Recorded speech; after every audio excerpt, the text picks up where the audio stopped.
welcome to Final Fights. I am Mark Hoffmeyer, and joining me is a man who is currently lifting a large piece of driftwood. It's Chris Kelly. Hey, everybody. Hey, so thank you for taking a break from your Classic American Movies podcast, which you can find everywhere now, and interviewing people for your indie segments. I loved your interview with the co-writer star of Liquid Sky. I dug that a lot. And also your You've Got Mail episode, Chris Kelly. I got to tell you, I learned a lot. And I feel great about it. So thank you, man. Thank you. No worries, man. I had a lot of fun doing all of those. There's a lot of information, and I was more than happy to do all the research and just allow everybody to listen to it. If you've been listening to Movies, Films, and Flicks or Final Fights, you know that Chris Kelly's been around for probably a couple of years now, year and a half. Yeah, we're going on 2 years now. Yeah, going on 2 years now. So you'll recognize his voice, and he branched off, and now he's starting a new podcast, and he's going around telling people how much so much better than Movies, Films, and Flicks and Final Fights. And it's causing a bit of a rift. But we're going to settle this in a box. Oh, that'd be terrible. Never mind. Oh, no, I'd get killed. I mean, to be honest with you, I mean, I would lose. I boxed for years, man. I miss it, but I don't miss getting punched in the head and concussions. But I do miss the exercise of it, the footwork, that kind of stuff. Man, I dug that about it. But concussions, nah, I'm good. I don't know. No thanks. No thanks. But so this fight right here, man, okay. So of all the Rocky films and Creed films, arguably, would you say that this is the most iconic of all of Rocky's fights? Yes, I would say that this one is the one that stands out to everybody, Rocky fans and people who are not fans of Rocky. I can say fairly confidently saying that everybody loves this one, and it is so historic. I mean, it's a gutter fight, and it actually, I don't know if you watched the 30 for 30 thing from College Humor, but they did a whole thing about how it ended the Cold War, and it was the most watched boxing match ever after Balboa Lang 2, and it just had, I don't know if you watched that, but they talked about how, so in this fight, it's Rocky fighting Drago in Russia to get revenge for Drago killing Apollo Creed, but in this kind of spoof, this 30 for 30, they're talking about, they're saying that Apollo Creed was in dance shape, not fighting shape, because he had a 20-minute dance number before he fought Apollo.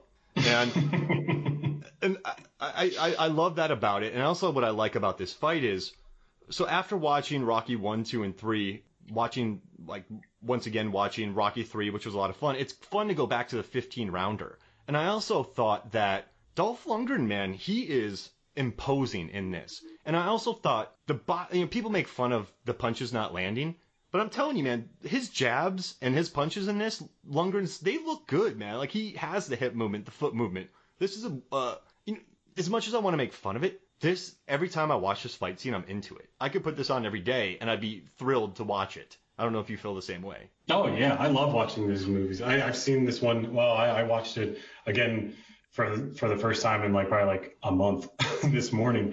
But I love Rocky 4. It's hands down one of my most enjoyable and more preferred Rockies to watch. It's interesting when you say it's hour 36, right? And it has 40% of it is montage, so it's just such an easy watch. It goes through real quick. Yeah.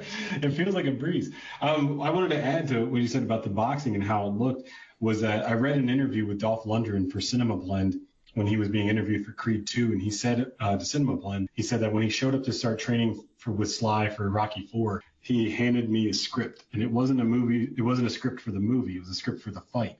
It was about 30 pages of just round one, left, left, left, left, right, right, left hook, and I had to memorize that on the page. And he had the music already written for the fight, so he kind of choreographed the fight to the music. So it was quite clever the way he did that, end quote. I mean, the guitar solo that kicks in. All of a sudden the flamethrower guitar comes out and Fury Road meets Rocky. Rocky Road. But no, this one has a lot more to it, and just everything was very intricately put. And Stallone wanted, much like with Rocky 2, they wanted to actually hit each other. So whenever Dolph Lundgren they were sparring for a little bit, Dolph Lundgren actually hit Stallone, and it caused a rupture in his heart. It actually caused his heart to move around and bump up against his rib cage, causing it to enlarge. It's crazy. During the first, they had to halt production for about a week. And can I tell you something really funny? Some stats that I found out about this. Sure. All right, so what makes me really happy about this is, so there's a movie, Hobbs and Shaw, that we watch. And so in that film, we learn that Hobbs, Dwayne Johnson, has a strike that hits at a force of 1,235 pounds of pressure per square inch, right? So he hits at 1,235. Now, in this movie, we learn that Drago hits at 4 to 5 times the upward limit of real-life professional fighters. It would be the equivalent of a world-class weightlifter benching 2 tons or so. So the amount that he punches, 1,850 pounds per square inch, but he holds the medal, the Olympic medal, for 2,100 pounds per square inch. Yeah, that's not, 2,150 psi, and that's the force of 8,600 pounds or more. Which would quite literally blow your head off. Yeah, so Ebert said he wanted Rocky to die. These punches, you know how sometimes you watch these movies and someone punches through someone's head, 30 Days of Night, these other kind of films. That's what this punch would do to poor Balboa. Just the amount of force that he hits. So I just thought that fact was kind of fun, that he hits like 8 times harder than Dwayne Johnson does in Hobbs and Shaw. That makes me really happy. And also, while watching this fight again, we've talked about the evolutions, because we've already talked about 1, 2, and 3. But I've loved all the different, like, this fight has so many bells and whistles in it. So you have the floating numbers of the rounds over the screen. And then you have the slow motion yelling on all parts. Then you have the blood dripping close-ups. You have split screen in parts. And then you have the scene where it's Rocky's face and then they're boxing over it and he's looking exhausted. And then there's one time where they throw 7 punches that are close-ups of their faces getting hit, and then blood and water flies everywhere. There's 7 of those. So is there 7 or 8? Yeah, there's 7 of those. So Sylvester Stallone added every bell and whistle like that you could add into. Also, there's 2 melees. There's punching after the bell. There's tackles. There's he picks him up and slams him. So I think just a lot of people wonder why Rocky's still around in boxing in this, but I love how every fight, like, he made this as theatrical as possible, this brawl. Yeah, he really wanted people to think that they wanted people to enjoy that movie experience. I mean, you even have that shot of Drago whenever he jumps up above Rocky and holds his face and holds him by the neck and punches him right in the square in the face. Yeah. And there's a lot of Rocky being thrown around too. Again, Rocky is literally thrown in the corner of the ring in every movie that he's in. Did you believe that? So there's a really cool scene where Rocky gets thrown into the ropes, but I know Rocky, like, Sylvester Stallone had to throw himself, but you can see the strength of Lundgren in this. Lundgren just pushes him to the side. I mean, it's brutal. It's really, he just shoves him around like he's a rag doll almost.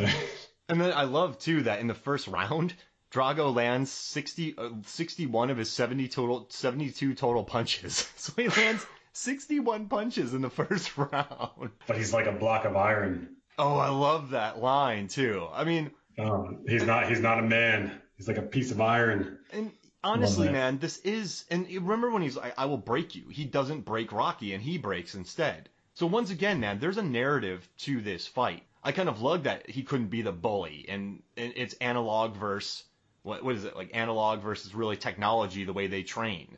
I dug all those aspects of it about it. And once again, somehow Stallone manages to find a unique way to tell a final fight. Yeah, the character of Drago was based on a real thing that the Soviet Union had done as well. That I found this on IMDb. It says, though it's not stated in the film, Drago's character is a product of and I'm going to mess this up, but I'll try it, Spetsnaz, Special Forces program. It was a commonplace in the 70s and early 80s for especially gifted boxers, powerlifters, gymnasts, etc., to be recruited as soldiers. These exceptional athletes were assigned to nutritionists and scientific teams to maintain peak standards, much like Drago.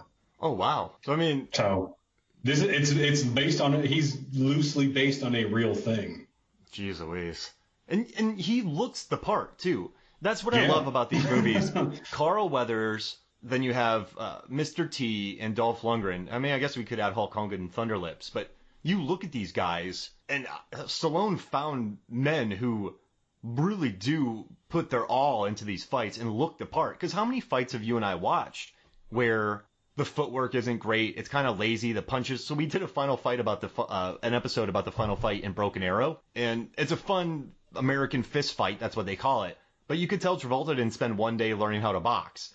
These guys, on the other hand, they looked. I know it's a boxing movie, but they looked the part in this movie, and I dug it. Yeah, they really put a lot of effort into it to give you a nice, believable boxing match. Yeah, and I love at the end of the fight, you get to round 15. I love that final salvo where Rocky lands 36 unanswered blows. But I like how Drago's head goes to the right and he just starts teetering to the side. It's an iconic visual. I really love that visual of him getting knocked out. And somehow I've become connected to this. So John Levengood, he bought me a Drago shirt, I Must Break You.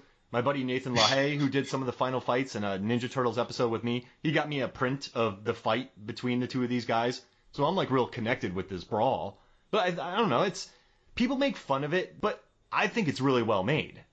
Oh, no, this is definitely like one of the more iconic and more strategic boxing matches. And they've trained for this, from what I've read online, for about 6 months so that they would be able to give everybody a really good boxing match. And like, what do you think it is about Drago? Because we've talked about what made Carl Weathers great, what made Mr. T great. You talked about Mr. T as a bouncer and just being fearless. What made Lundgren so good in this role? In my opinion, I think that what made Drago so iconic and good is that he's the direct opposite of what Apollo Creed and what Mr. T is. Whereas Apollo Creed and Mr. T are, they have more charisma, they have more attitude. Apollo definitely has a lot more. He's more like Muhammad Ali was. Mr. T is way more aggressive and more in your face, more intimidating. But Dolph Lundgren, he doesn't say anything. He's just there, and he knows that he can defeat you. Yeah. I think that's what makes him way more more intimidating and more scary. And he literally, from what I read, Stallone actually gave him more lines of dialogue. But Dolph talked with Stallone and said, I don't think my character should talk at all. Maybe a few lines here and there, but for the most part, I won't say anything because that will make my character stand out more. And Stallone agreed with him, so they gave him that. They took away the majority of his lines. This is gonna sound weird, but I love Keaton as Batman, just as Batman. And Keaton cut a lot of his lines when he was Batman because he's like, I'm Batman. I don't want to talk that much when I'm Batman. He's like, yeah, because it'll give you away. Yeah, and I just love so much like this fight. Just like you said, he doesn't talk much. He doesn't, he's kind of a killer. But I think it's pretty interesting where during the fight, there's scenes where he is watching Rocky to see if Rocky's sitting down or not. And there's scenes where he just gets outwardly frustrated and annoyed and slapping away water and not listening to his corner. In this fight, this sounds weird, but Drago sort of becomes his own man. I think he had been under the control of a lot of his trainers, but in this one, he's slapping away water. He's, the classic line that he gives at the end when he says, geez Louise. I do this for me. Yeah, I do this for me. did you get that vibe that he's sort of becoming his own? Yeah, he's really removing himself and he's realizing that he's become a puppet for Russia. And he's really like, I'm not fighting for you, I'm fighting for me. And he's realizing this after he's going up against Rocky because I'm assuming here that Rocky's the first fighter to actually really hurt him. So he's saying like, this isn't cool anymore. Why am I fighting for you? I'm doing this for me now. So that's why we have that whole moment.